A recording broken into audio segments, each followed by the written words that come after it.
But I'm really honored to actually be here today, and so thank you for including me. And I have many, many memories of many conferences spent trying to figure out how to provide better youth services. And so I'm going to talk about thinking differently and thinking bigger. And I'm going to do 5 lessons in leadership. And I want to start off with Henry, and actually, Henry'd be mortified if he knew. I talk about him for the last, probably 10 years, and I met him in the bush in South Africa, and he taught me my first life's lesson around let po. And he talks about, we were driving through the African savannah. He's an awful creature. He was a chauvinist, and he was an obnoxious man. But when we were driving along, he had these little tidbits every once in a while. He'd say something really stupid, and he'd say something like, well, that's interesting. And he talked about the day that he was 13 years old, and he was running through the African safari, and he wasn't paying attention. He was probably thinking about himself. And one of the most dangerous creatures in South Africa is the elephant, and many people get trampled by him, and he wasn't paying attention, and he walked up, and there was 3 elephants there that proceeded to chase him, and he had to weave around, and he survived, and he escaped the elephants. And he said in the African bush, there's a phrase, let po, it means to pay attention. And as you all are doing the work that you're doing, paying attention to the big things that we sometimes don't necessarily notice are really, really important in terms of how you make those decisions in the work that we do. And for me, let po started when I actually began my professional career and moved into youth services. I was the child of 2 educators and decided that I was going to grow up to be fabulously wealthy. I was going to be a surgeon. I read every book that Donald Trump wrote, and I failed. I did my undergraduate at Creighton University, and at the very 11th hour, I decided I didn't want to go to medical school. By not becoming a surgeon, I do know that I saved lives. I went to Tulane University. I did my master's in international public health and my master's in sociology, and it's where I started working with inner city heroin addicts. I started working with street kids. And it was that whole piece around let po and paying attention to what are you passionate about and what are your skills and what do you bring to the table. And for me, it was recognizing that that it wasn't necessarily the path that I initially thought I was going to go down, but one that was very different.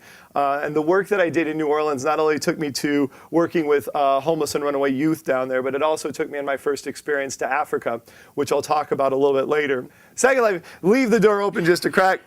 So I went down to New Orleans. My parents were very happy that I'd finally kind of figured out my life. I wasn't going to be a surgeon, but I was on the right track. And then at the 11th hour, I decided not to stay down in New Orleans. I was going to do my PhD down there. And New Orleans had every social ail known to man, but it didn't have a lot of solutions. And so I had lived in Omaha, where everybody goes to bed at 9 o'clock at night. I'd lived in New Orleans, where nobody really goes to bed at night. So I went back to Denver.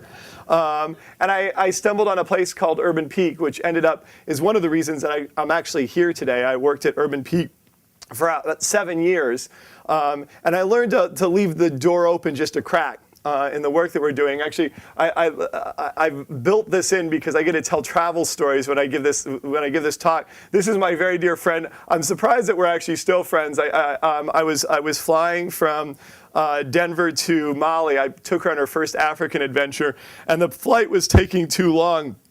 And we'd gone from Denver to DC to Italy, and then we were supposed to go to Bamako, but it flew over Mali, and we landed in Senegal. I told her we should just get off the plane in Senegal because you could get a visa there, and we'd just take a little bus ride, and we could go to Mali, and we'd see more of the land.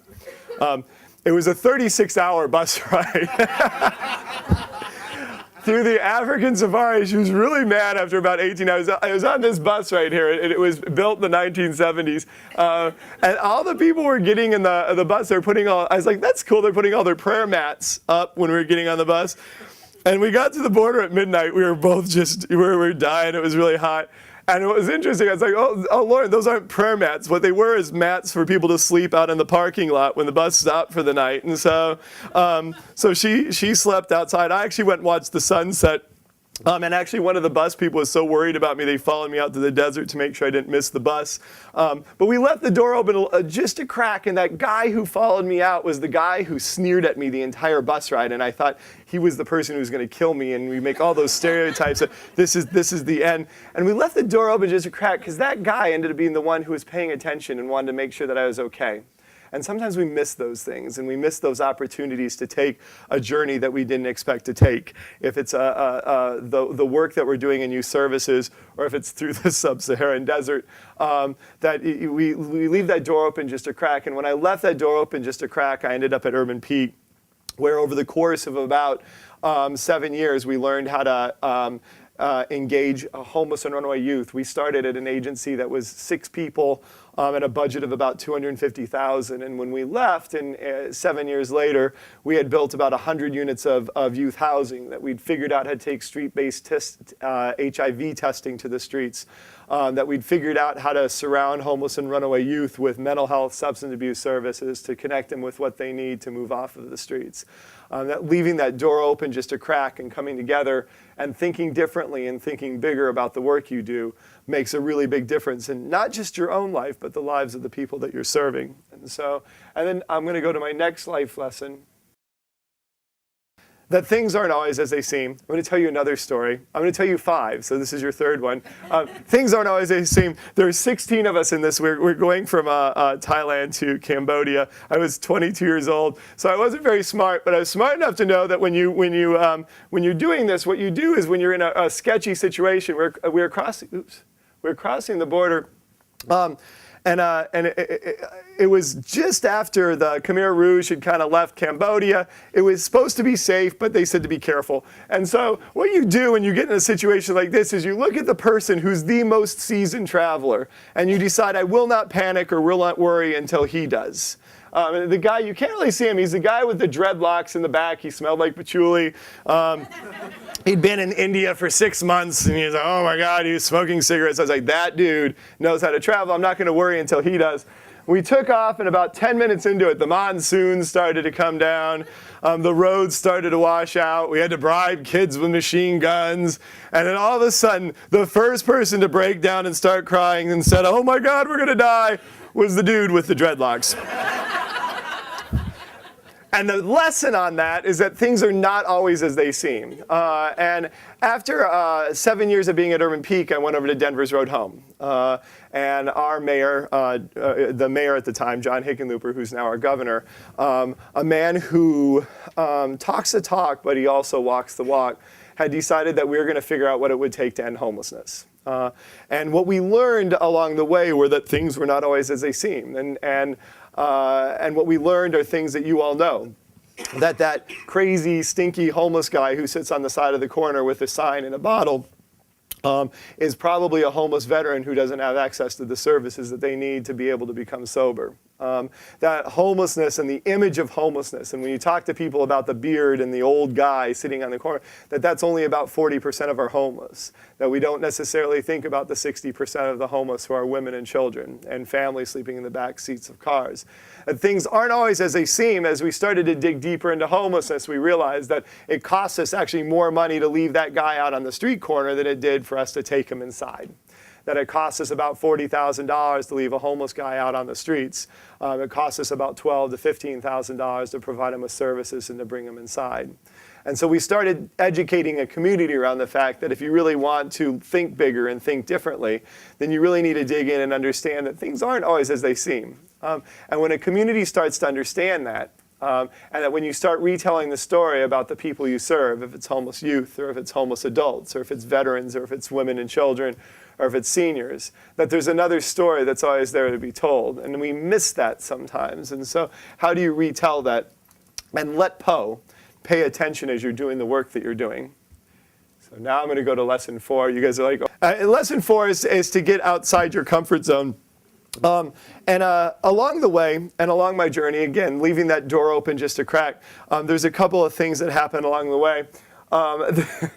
I started going to Africa a lot more. I fell madly in love with Uganda and Rwanda for a lot of different reasons that I won't go into today. But I started taking folks over there, and about 5 years ago, I took my first group of women philanthropists and CEOs over there, a group of very amazing, wickedly smart women from Colorado, women who, if anything had happened to any one of them, it was very clear that I was not supposed to go home. And I took them. I had no idea what I was doing. These are women who don't ever fly in a plane that looks like this. And we got in the plane, and I was like, well, we'll see how this works. And I'd gotten a discount because I was trying to keep my budget short. And the guy, he was a missionary bush pilot, and he turned around. We're getting ready to take off, and they all thought he was going to give them instructions about how to survive in the plane. And he's like, before we take off, we should pray. And so I looked at these women, I was like, you are now outside of your comfort zone. You are all sitting in first class today. So we took off and we got outside of our comfort zone. And as I was doing the work that I was doing with homeless and runaway youth, I got outside of my comfort zone. That the street kids that I worked with and the homeless that I worked with took me outside of my comfort zone. And then in 2006, I got a fellowship from an organization called the Bonfi Stanton Foundation, and they took me out of my comfort zone. I said I really wanted to, in addition to finishing my PhD, I wanted to go and see international youth poverty and understand what those issues were globally. So I spent some time in China and Russia, and I spent some time in South Africa, and then my final trip was to Uganda and Rwanda. Where I was in the slums of Kampala, and I went up to the north, and I saw where they're rehabilitating the child soldiers and what it meant to bring young people back into a community that were not only victims, but were perpetrators. That I found out what rural poverty looked like down in southern Uganda, and as we went into Rwanda, got a sense of where conservation and poverty are intersecting with the mountain gorillas.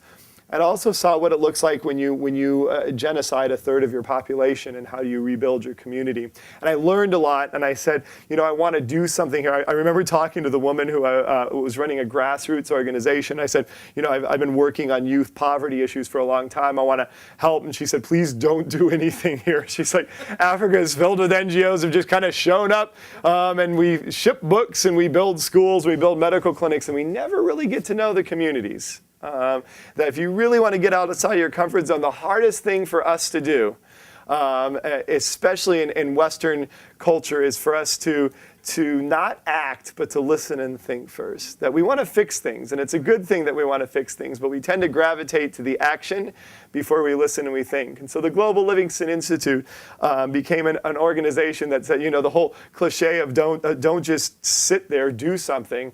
Well, we've kind of said, well, don't just do something, sit there. And really getting people to stop and think and to get to know the communities before we go in and impact them. We've taken about 300 students and community leaders over there and have built kind of a poor man's Aspen Institute to get thought leaders and community leaders to come together to solve complex social issues. And so that got me out of my comfort zone, and it continues to grow, and I'm excited about where that's going. And then the final piece, we'll go here, is to always have a plan. This is my favorite one. This is my godson, and his parents let me travel with him for 6 months. They won't ever let this happen again. And he wanted to meet his soulmate, and they said that if you go on this boat on Lake Malawi, you would meet your soulmate. And so I said, sure, what's the harm of taking my godson out on a lake? It's a lake. This boat was decommissioned for passenger use in 1982. There's about 400 passengers on this boat. They're just all below. And when the storm came up, you wouldn't think it, but that lake had huge waves. And so I told Christopher we should have a plan, because I was pretty sure that the boat was going to tip over. And so my plan, in my little Western way of thinking, was the first thing I did is I went and I got my BlackBerry and my passport. Neither of which would have done me any good if the boat had gone into the water. And so we survived, and the boat did not go into the water, but we did have a plan. And as you're doing the work that you're doing, and what we learned from Denver's Road Home, and what I've learned from the Global Livingston Institute, is to always have a plan. And then if you look at that plan, I remember when I first started with Governor Hickenlooper, or with Mayor Hickenlooper at the time, I was 6-year-old, very confident young man who the question I was asked all of the time was, do you really think you can end homelessness in 10 years? And my answer, I responded with absolute confidence. I said, yeah, we probably might be able to do that. I will tell you that having worked on it for 6 years and watched what happens when you actually start investing in housing and you start investing in mental health and substance abuse services and you start bringing people together and you start working together like the people who are here today to work together in this room, that some amazing things happen. That when you do that and you start seeing your jail census go down because homeless people don't want to be in jail, they'd like to be in housing. That when you see your detox census go down because homeless people don't want to be in detox, they want treatment. That when you see a 65% reduction in chronic homelessness, that when you start coordinating those services and you see people moving off the streets, you realize that having a plan has enormous merits. And so if it's the work that I've done locally, or if it's the work that I've done nationally or internationally, probably one of the most humbling aspects of any of these things are the fact that I had nothing to do with any of them in terms of being one person. That none of these were possible without having everybody come together and, as Megan said, really talking and thinking and listening to one another and trying to figure out how do you build and think bigger and think differently together before you act. And then I want to end on a final note that's not a life's lesson, but kind of ties it all together as you let po and you pay attention. Sometimes we don't pay attention to the biggest things that we're doing in terms of the work that each of you all do. And I've spent about 15 years of my life working with the poor. I'll probably spend the remainder of my life working for the poor. I love it. And I remember we do Project Homeless Connect, and I think a lot of communities are doing that now, where we bring the business community together to provide services to the homeless. You connect the business community with the homeless and the homeless with services. And probably one of the most humbling experiences for me through that, I remember this was probably about 3 years into Denver's Road Home. We provided transportation to pick up our guests. So we go to the women's shelter. We picked up a woman and her kid got on the bus, and I said, what do you need today at Project Homeless Connect? But I knew what they needed because I'd worked with poor people for a long time, and she clearly needed housing, and she clearly needed a job, and she needed some medical services and some benefits for a kid. And she looked at me and she's like, I need all those things. She's like, that's not what keeps me up at night. She's like, what keeps me up at night? She said, my 2-year-old, she's like, my 2-year-old and I have never been in the same place for more than a week. That we've slept in abandoned buildings, we've slept in an elevator shaft, we've slept in the back seats of cars, we've slept on couches, we've slept at friends' houses, we've slept in shelters. And she's what keeps me up at night is she's, I have a 2-year-old, and she's like, I'm deathly afraid that he's going to grow up and he'll never have a friend. She's like, do you know that we've never, ever been within walking distance of a playground? And she said, when you give me that house that you're talking about, or whatever housing you're going to move me into, is it possible that you could actually put me near a playground? Because she's like, I just want to make sure that my kid has a place to go.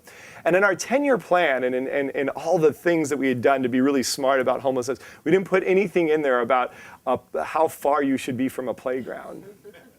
But that's one of the most important things. And I think about my mom, and I think about the families that have raised all of us. And our families would have settled for nothing less. Like our families, that was important to them. And it should be no less important to the people that we serve. And so it's that whole Thomas Merton thing. It's the value of personal relationships that saves everything.